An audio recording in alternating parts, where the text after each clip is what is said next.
We'll talk more about that. Okay, this is a Saskatoon-specific story, but every so often on this radio program, certain stories may occur in one of the two big cities. It might be a Regina local story, Saskatoon local story, but the impact resonates around the province. You are hearing a lot more talk these days about sustainable, renewable energy. Most notably, the two are solar and wind. Wind, you know, involves large, giant-sized turbines or big fans that generate electricity as the rotor blades rotate. This is not new. Gosh, you've seen wind farms throughout the U.S. in your travels. Across southern Saskatchewan, there are a number of wind farm locations, as there are in most provinces in the country. But in Saskatoon, there is a proposed large wind turbine to be installed near Saskatoon's landfill. Now, why this is going on, we're going to learn now from one of our guests. We're also going to have another guest on who is concerned about this. Let me introduce the two guests who are with us today. Kevin Hudson is with Saskatoon Light and Power. He's the manager of metering and sustainable electricity. Also with us is Chris Fossiner, who's a member of the Saskatoon Wind Turbine Coalition, a group concerned and opposed to what's being proposed for Saskatoon. Let's go now to Kevin Hudson. Mr. Hudson, thanks for taking our call. Hi, John. I'm happy to be speaking with you this morning. And let's go to Chris Fossiner. Chris, thank you for taking our call. Good morning, John. Thanks for taking the time. Okay, Kevin, let's begin with you, Kevin, just on sort of the 5 Ws. I think a lot of our listeners, even in Saskatoon, never mind without, aren't too clear on what this wind turbine proposal is. Can you walk us through the particulars? Sure. This wind turbine, John, is the conceptual turbine has a capacity of 2 megawatts, and it would be constructed on a 80-meter tall tower with 40-meter long blades. So really, from the ground to the tip of the rotating blades would be 120 meters. That's almost 400 feet tall, and this would be built actually on top of the landfill, and would provide enough power for about 500 homes. Okay, that's succinctly put. Now, that's great. So with this turbine, why does it have to be on this landfill location?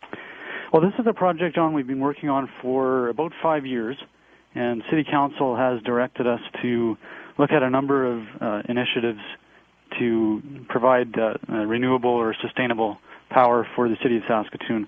This is one of them. We're also working on several other projects that are also taking place at the landfill in what we're calling a green energy park. Now, I understand that it has to be within the Saskatoon Light and Power boundaries, which are the older city limit boundaries of Saskatoon. That's right. Our service area is defined by the 1956 city boundary, which is roughly the area within Circle Drive. Not exactly, but roughly. And for us, within that area, we have jurisdiction. If we were to build outside of that area, we could still do a project, but we would have to connect through SaskPower's transmission system. And doing that, you pay a tariff, and you actually have to basically purchase a portion of that transmission line. We'd have to purchase, for this project, a full 2-megawatt portion. And that would be fairly expensive? That would be fairly expensive. As you know, the economics on this project are fairly tight for this wind power project. That would make it not financially viable. Now, what is the overall cost of this? The budget for the wind turbine project is $5 million, and $2.35 million of that is funded by the federal government. So $2.65 million is coming out of the city reserves. So on this proposal, if the city's spending $2.65 million, and you say it would power 500 homes. Now, is that explain how that works? Because obviously the homes aren't getting the power, directly from the turbine. The turbine feeds the power into your grid at Saskatoon Light and Power. Sure. So when you measure or when you estimate power from wind projects, it's represented as capacity factors. So for our project, the estimated capacity factor is 28%. So for a 2 megawatt machine, at 28%, on average, it'll produce 560 kilowatts at all periods throughout the year. Now, obviously, that won't happen. Sometimes it won't be turning.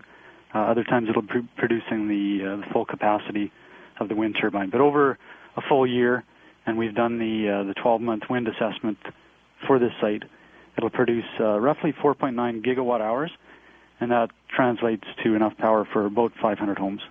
Okay, but again, that power is fed into your grid, so it's part of your overall generation. That's right. With us, Kevin Hudson. Boy, this is Kevin's hitting the 5 W's here on the proposal of this $5 million wind turbine atop the Saskatoon landfill. $2.65 million coming from the city, $2.35 million from the federal government. Kevin, there have been concerns, and we're going to hear them from in a minute from Chris Fossner, on proximity to homes. How close is the nearest home to where this is proposed on the landfill? Right, so this wind turbine is going on the northwest corner of the landfill, but the setback from the nearest residence is 780 meters to the rear property line. And for a project, if you were doing a project like this in Ontario, for example, a project involving from 1 to 5 turbines of this size, the setback would be 550 meters. So we're well in excess of that most stringent requirement that's in place in Canada with this project. So basically 3/4 of a kilometer away. That's right. In rough math. All right, let's bring in Chris Fossner to the discussion. We're going to keep our two guests for a little bit longer just to hear some of the points being made. Chris, we've had Mr. Hudson explain some of the nuts and bolts of this thing. What's the concern of your group, the Saskatoon Wind Turbine Coalition? Well, we have a number of concerns, but probably the most important two are health, safety, and economics. Council said they would select a site, and on their website it says to ensure there are no potential health impacts to Saskatoon residents, but that just hasn't happened. They've done studies on potential impacts on birds and bats, but have done nothing to learn how to prevent health impacts on people. They aren't following best practices other jurisdictions have adopted. For example, in the state of Victoria, in Australia, all residents living within 2 kilometers of a proposed turbine must approve the project in writing, and no turbines are allowed to be built within 5 kilometers of a municipality. And, in fact, there's at least 3 dozen examples around the world of better setbacks. So our question to the city is, why aren't we paying attention to these more stringent setbacks and looking into that rather than just adhering to setbacks that have been in place for a while? And with the economics, we look at the economic. There is no economic feasibility study. There isn't a formal economic feasibility study that's been overseen by an accounting group or an economist or anything like that. There is a spreadsheet. It's not actually posted on the city website. You have to request it. We have requested, and we've shown it to, I've called large wind turbine corporations to do installations and discussed it with them. We have a very concerned professional engineer that's been, that's signed the petition. And he also has concerns about that feasibility study. One of the things that Kevin mentioned was that just today on the show, economics are fairly tight. So when you have a sort of a weak economic spreadsheet, and the economics are fairly tight, we have concerns there about what's the percentage for failure of this project. Chris Fossner, hang on. So Chris has laid out a couple of points that the organization he is with, called the Saskatoon Wind Turbine Coalition. So Kevin Hudson has given you some of the numbers. Chris Fossner has given you some of the concerns. When we return, let's drill down and find out, what is the city of Saskatoon doing about this proposed single wind turbine? And then we go to the phones and ask you what you think. I'm John Gormley. This is News Talk Radio. I'm John Gormley. 2 guests. Kevin Hudson is with us. Kevin is the manager of metering and sustainable electricity for Saskatoon Light and Power.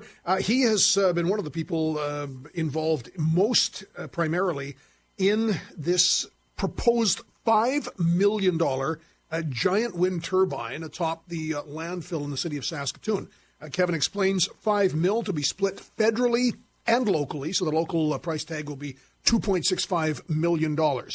Chris Fossiner is with a citizens group concerned, in fact, opposed to this turbine where it is being built. Kevin Hudson, before we touch on some of the points that Chris had raised on behalf of the Wind Turbine Coalition, the noise issue comes up all the time. What do you tell the critics about the amount of noise to be generated by something 400 feet tall with such huge blades? Sure. Chris has asked a number of good questions, and the same questions that I would be asking if I was in his position. Typically, the greatest concern that residents do have regarding wind turbines is around the sound levels. And we have done the sound assessment for this wind turbine, and it shows that the worst-case sound, which happens at the highest wind speeds, will be less than 37 decibels at the nearest residence, and that's similar to the noise level in a quiet library.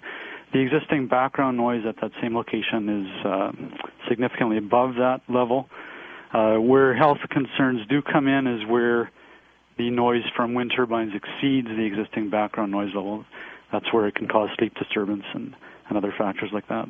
But would it ever be higher than 37 decibels? No. And the point about that's the worst case sound, which happens at the highest wind speeds.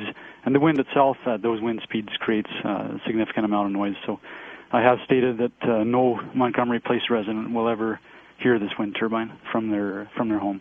Okay, so nobody would actually hear it. Because I read originally, and I either misread it or it was just an unfortunate way it was construed. You know, somebody said, well, it wouldn't be that noisy because this isn't that windy an area anyway. No, for this project, the wind assessment was done, and the 37 decibel limit, it's actually 36.6 decibels, occurs at the highest wind speeds, which is in excess of 50 kilometers per hour. The average is around 23 kilometers per hour. At the lower wind speeds, of course, it generates less noise, but we've assumed worst-case conditions here.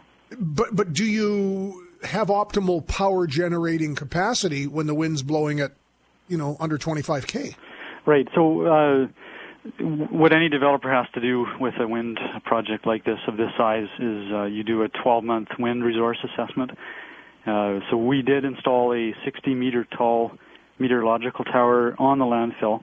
It was put up in September of 10 and taken down this past October. So we do have a full 12 months of wind data.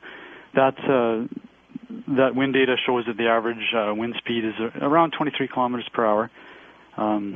But when you translate that into energy production, that's where it generates the 4.9 gigawatt hours. That's enough for 500 homes. That makes the project financially viable. The other point is that the average wind speed over this 12-month period has been 5% below the long-term historical average, and you will see natural and cyclic variation. So we're really at the bottom end of that curve. On other years, we'll see it pretty significantly more. Now, you mentioned the setback of 780 meters to the nearest property line, and you talked about the Ontario standard of 550, 5-something? 550. 550. So how many homes are actually in the area that would be most closest to this turbine? That would affect the Montgomery Place resident community. I'm not sure how many homes are in Montgomery Place, but the nearest residence is 780 meters from the turbine site. Chris Fossiner, you asked a couple of questions. What's your impression of what you're hearing now from Kevin?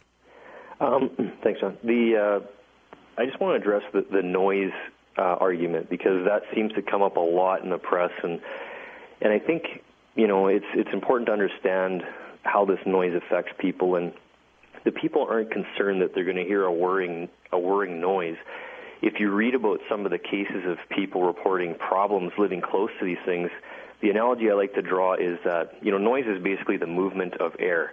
And I think everyone's done this. They've been driving in their car, they're rolling down their windows, and they get to that one spot where there's some sort of resonance, and it almost feels like your brain is going to get sucked out the side of your head, and then you adjust your windows again, and you're okay. That's the air moving, and it's having an impact. There's actually been, historically, sound has been used as a weapon. You would never hear that sound, but back in World War II, they were working on a weapon where it would use sound to kill you. Like, obviously, this isn't going to kill you, but I'm just saying that it's not that we're worried about hearing it. We're worried about the effect on a big sound that you can't actually hear with your ears, causing effects to people. And there's been research done by PhD MDs dating back, we found, to 2006, prior to the Red Lily implementation. So it's not so much about the noise of it that we're worried about. And the other thing that I think is important to take into consideration is there are homes by there, but what about all the people working there? There's a bunch of landfill workers. There's Sask Power and a bunch of companies on Fletcher Road that are well within they're closer than 780 meters. So in calling some of those organizations like the Landfill Workers Union, we found out that, they weren't really aware of where the turbine project was at. And that's another concern we have, public awareness. Kevin Hudson. Sure, John. We have actually had significant public consultation on this project, including informing the neighboring businesses in the area. We've specifically for this landfill location, we have held 2 public open houses in the spring of 2010 before we did the wind assessment and the environmental assessment. And then we had a follow-up meeting this past June in Montgomery, presenting the preliminary results from those assessments. Mail-outs went to every home in Montgomery Place and Holiday Park, as well as all of the businesses in the Southwest Industrial area. Chris Foster, what do you want to see happen? Well, this is what the Saskatoon Wind Turbine Coalition wants to do. And is it okay if I mention our website, John? Absolutely, do it now. Okay, so yep. It's www.saskatoonwindturbine.com, and there's supporting documentation for our arguments on there. What we are doing is we're demanding on behalf of concerned citizens that the mayor and the councillors push back the decision to choose a bid on implementing this turbine tower. And the decision to choose a contractor is supposed to happen at the Monday, the 19th of December council meeting. So we want everyone to, call your councillor, do some research, contact the mayor, and ensure that the city is in fact implementing a safe and smart solution. Chris, hang on for a sec. We're going to be back with Chris Foster, Kevin Hudson, and now I want your calls. This is News Talk Radio. I'm John Gormley. Our guests are going to stay around, but now I want you. So, thumbnail story. Saskatoon Light and Power, because City Council approved a $5 million single wind turbine atop the the landfill in Saskatoon. This is a huge turbine. All in, when you take the height, you take the blades of this thing, 40-foot blades, or 40-meter blades, you're at 120 meters from bottom to top. That's 400 feet. This is big. It will provide enough power, according to our guest Kevin Hudson from Saskatoon Light and Power, to power 500 homes. So 2 megawatts of power to be generated by this thing has to be inside the 1956 city boundaries, because those are the boundaries for Saskatoon Light and Power. With us is Chris Foster, who is a critic. He's with a group of concerned citizens who are concerned about the health and safety issues and the cost impact of this. So we have the 2 guests here, but now I want the true star of this show, you, at 1-877-332-8255. What do you think of these large wind fans or wind turbines, particularly this close to a populated area? Kevin makes the point that Ontario Hydro uses a guide of 550 meters from nearby property. In this case, the turbine would be 780 meters from the property line in Saskatoon's Montgomery neighborhood. So these are the kind of things we know at this point. Kevin Hudson, before we get some calls on the radio, how does this work out when you look at the generated power, the efficiency or the capacity? How does this generate cost per kilowatt hour?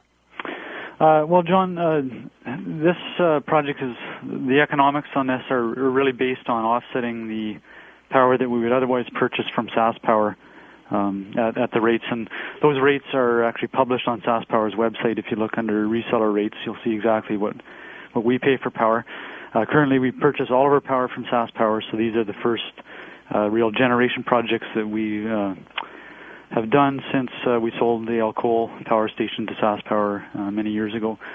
So really, we're up against some fairly cost-effective power that we get from SaskPower, and that makes the economics a bit more challenging. But I will say that all the projects that we are moving ahead with have to meet three basic requirements. The first is that they're technically feasible.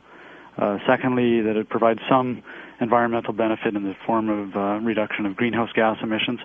And thirdly is that it generates a profit for the city of Saskatoon. And we wouldn't make a recommendation to proceed unless it met all three of those requirements. This project, based on offsetting power costs from SaskPower, over 20 years will produce a net profit of $5 million. That's a return on investment of about 11% and a payback of 9 years. Okay, so on your cost per kilowatt hour, though, like what would you pay SaskPower? Right, and so if you looked at those rates on SaskPower's website, we pay, it's actually two components to how we purchase electricity. One is on an energy cost, so that's a kilowatt hour, but we also have to pay a demand charge so that it reserves some capacity on SaskPower system. So if you combine those two, we pay roughly just over 6 cents per kilowatt hour is what it works out to. It varies from year to year, and then we resell that at retail rates. Okay, so and the retail rate would be? For our area, it's 11.67 cents per kilowatt hour plus a municipal surcharge. I'm not sure exactly what that amount is, but you could find that on your bill, around $10 a month, I believe. Right. Okay, so if that's the purchase cost, let's say 6 cents a kilowatt hour, even though you amortize this thing, or at least cost it out over 20 years, $5 million to produce 2 megawatts, how does that break down to the kilowatt hour?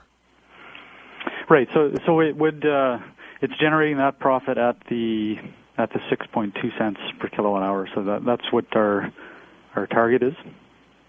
But it'll take you how many years to actually realize that? The payback is 9 years. And then after 9 years? After 9 years, you're generating pure profit.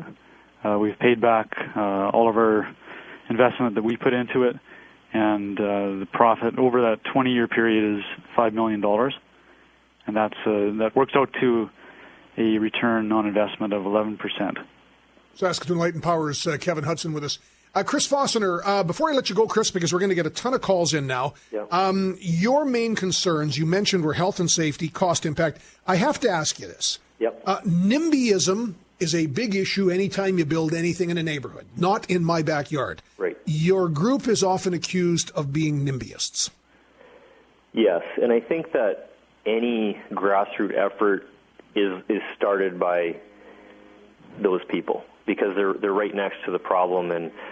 But if you look at this thing as a whole, it's definitely a citywide issue. Even if you just were to look at ignore the health, which I don't think you should, but if you just looked at the economics of it. For example, the city of Saskatoon is saying that this thing is going to have a capacity factor of 28%. World wind production reports are available, and the best places in the world, the windiest places, operate at 37%. Our power level at the landfill, as determined by the city's own studies, is 2 on a scale of 1 to 7, and it's not a strong 2. It just makes it into the 2. And Kevin even said that the wind is low right now, but who would bet their house or something on the wind going to be picking up? And even if it did pick up, it's still a very low level for power generation. So the economics of it don't really make sense. And if someone wants to see the economic study, they should email Kevin Hudson and take a look at it and see what they think of that report. We've been told by professionals that the $100,000 allowance for maintenance is probably just enough to cover the salary of the people you would have to hire to maintain this thing, not factoring in maybe fleet tools and whatever other expenses might go along with it. So we have a lot of concerns there, and so do some people in our group that are professional engineers themselves. Chris Fossiner, your website is SaskatoonWindTurbine.com? Yes. And people can find out more there? Yeah, we have links to various supporting arguments for all of the points that we've presented. Thanks for this, Chris. Good having you by. Thanks. Chris Fossner with us.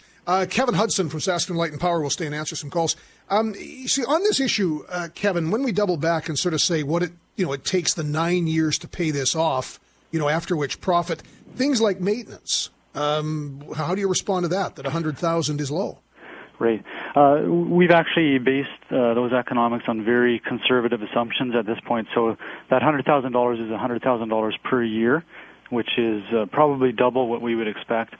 We won't know. There's actually a request for proposal out right now for developers to design, supply, and build this project. So we really won't know the actual costs until we get proposals back. We won't know the actual energy production until we find out what turbine model they're proposing. So we have presented the high-level economics publicly through City Council, but certainly when we get proposals back, we will have a more detailed economic analysis. Here's my concern. You talked about the buying, since the city sold the AL coal plant to SaskPower, basically you're a reseller, right? You buy the power. That's right. So for no investment other than your infrastructure, at 6 cents a kilowatt hour, you just buy power. That's right. So here you've got to go spend, $2.5 million, or in all $5 million, including the federal, to be able to generate power. So, yes, it takes 9 years to amortize the payback of that. In that 9 years, you're not really factoring the cost of producing each kilowatt hour. Well, Saskatoon Light and Power is really a revenue generator for the city of Saskatoon. We have revenues of roughly $120 million a year, and varies a bit from year to year, but roughly a quarter to a third of that goes back to the city of Saskatoon. So these projects are all revenue generators. So it's really an investment in any project. But you don't see, okay, but let me go back here. But if it takes 9 years to cost out the price of this thing, you really don't see any profit then per every kilowatt hour you produce in that 9 years, right? Well, it depends how that's financed. Of course, the $2.65 million has come out of our reserves. So we'll be rebuilding those reserves with the profits annually. But if you use a typical economic model, that's what the payback works out to is 9 years. So, but in that 9 years, are you able to say this is what each kilowatt hour costs me? Yes, we will. Okay, so what will it be? And that's the 6.2 cents. Okay, so creating it from wind is still 6 cents. That's right. But you still have to pay off the $2.65 million. Right. Yeah.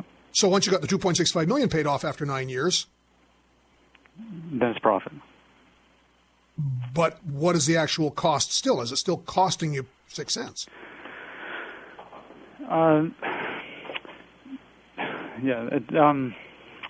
it's well, that all works into the economic model with the annual operation and maintenance costs. That's all built into the internal rate of return of 11%. With us is Kevin Hudson, Saskatoon Light and Power. So he is one of the people involved, in fact, actively involved in this wind turbine project in Saskatoon.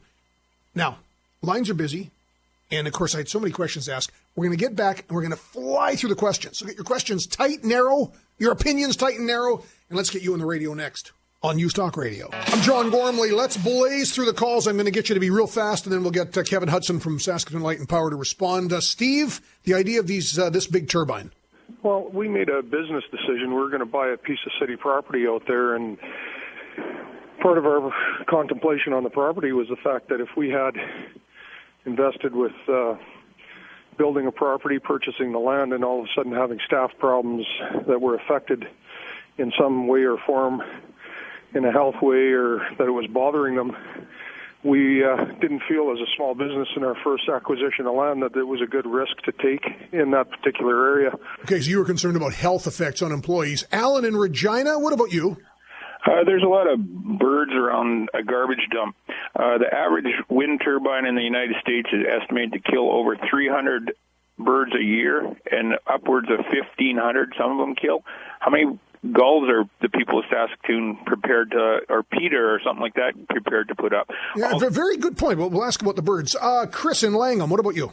Well, I don't know. It's interesting in 2 weeks how bylaws can change in Saskatoon to go from 21 stories to 27 stories for an apartment building, and that affects the runway at the airport. Now you want to put up a turbine that's 500 feet in the air. I guess that makes the south runway obsolete, eh? Well, I'm not sure it would, but it's a good question. Barb in Saskatoon, your point. I think that they should put a moratorium on this development until they do the proper studies. An economic study hasn't been done. There's been some spreadsheet prepared by an engineer, but we need a proper economic feasibility from the accounting area, as well as an independent study on health and safety, or at the least a full environmental impact study. Let's go to Lee. Lee, what do you think on the turbine in Saskatoon? Well, a couple of years ago they said that the landfill was running out of space, so they've changed the slope now to put in more, and it's supposed to go higher. What happens when we go higher with the landfill? Where does this turbine go? All right, those are all good questions. Kevin Hudson, let's go through them kind of back to front. What about landfill capacity? Sure, John. We've been working very closely with our environmental services branch who operate the landfill in Saskatoon, and there is now a long-term design and operations plan for the landfill. I mentioned one of the other projects that we're doing at the Green Energy Park is the landfill gas collection system, and this will be constructed on the north section of the landfill. That's where the wind turbine's going, and we're actually covering. We actually have covered and closed that area of the landfill. That will be capped and closed for 20 to 25 years as the landfill expands to the south and the east. And then that's typical life for a wind turbine.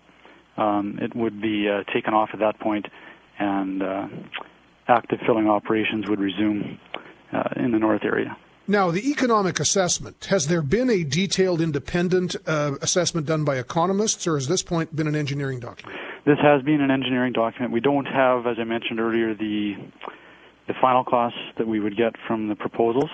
And when we do have those costs, we'll do a more detailed economic analysis. One way to look at this, John, too, is make an analogy really to a homeowner who installs solar panels on their roof, and they use that energy to offset the costs that they would otherwise purchase from a utility. That's really what we're doing here with these projects at the landfill. Rather than purchasing that power from SaskPower, we're generating some of our own. Kevin, runway. Is the runway at the airport affected by a 400-foot tall structure? No. The first two things we did on this project before we invested $500,000 into looking at the sound and technical and other environmental issues was we got NAV Canada approval for wind turbine at this location. As you can imagine, tall metal structures close to an airport can interfere with navigation systems. So okay, and the last one is birds. Lots of birds at a landfill. Is that a problem? Again, because this area, the landfill will be closed and capped. We don't expect a lot of bird activity that we saw this past summer where the active operations were, but we will continue to monitor that for 2 years after the turbine is operating. Kevin, good having you by today. Lots of questions, and I get the feeling we may have to do this again sometime. Thank you so much. You're welcome. Kevin Hudson, Saskatoon Light and Power, on some of the issues related to this single large wind turbine proposed in Saskatoon. You can see a lot of questions or a lot of concerns by many people on this.